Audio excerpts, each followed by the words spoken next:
5G सेवाएं।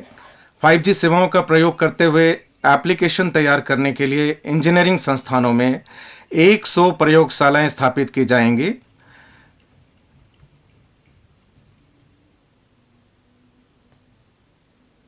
जिनसे अनेक नए अवसरों, बिजनेस मॉडलों और रोजगार की संभावनाओं से जुड़ी जरूरतों को पूरा किया जा सकेगा।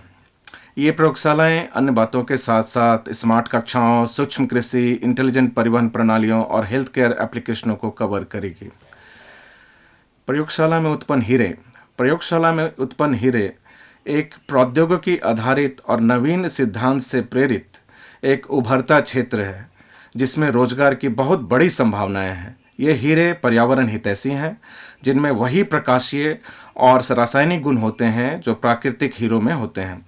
एलजीडी सीड्स और मशीनों के स्वदेश में ही उत्पादन को बढ़ावा देने के लिए और आयात पर निर्भरता घटाने के लिए एक आईआईटी को 5 वर्षों के लिए अनुसंधान और विकास अनुदान प्रदान किया जाएगा।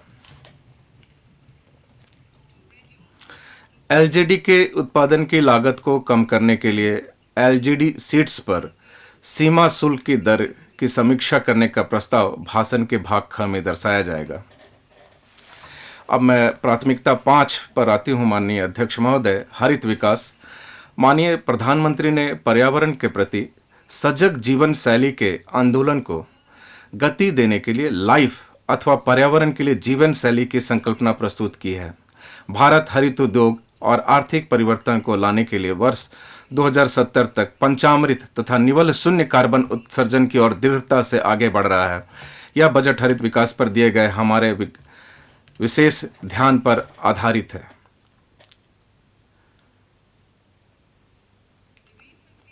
हाल में 19,700 करोड़ के परिव्यय के साथ शुरू किए गए राष्ट्रीय हरित हाइड्रोजन मिशन की मदद से अर्थव्यवस्था को निम्न कार्बन सघनता वाली स्थिति में ले जाने, जीवाश्म ईंधन के आयातों पर निर्भरता को कम करने तथा भारत को इस उदीयमान क्षेत्र में प्रौद्योगिकी और बाजार में अग्रणी बनाने का मार्ग प्रशस्त होगा। हमारा लक्ष्य है वर्ष 2030 तक 5 MMT का वार्षिक उत्पादन हासिल करना। ऊर्जा परिवर्तन। इस बजट में पेट्रोलियम और प्राकृतिक गैस मंत्रालय द्वारा ऊर्जा परिवर्तन तथा निवल शून्य उद्देश्यों और ऊर्जा सुरक्षा की दिशा में प्राथमिकता प्राप्त पूंजीगत निवेशों के लिए 35,000 करोड़ का प्रावधान किया गया है।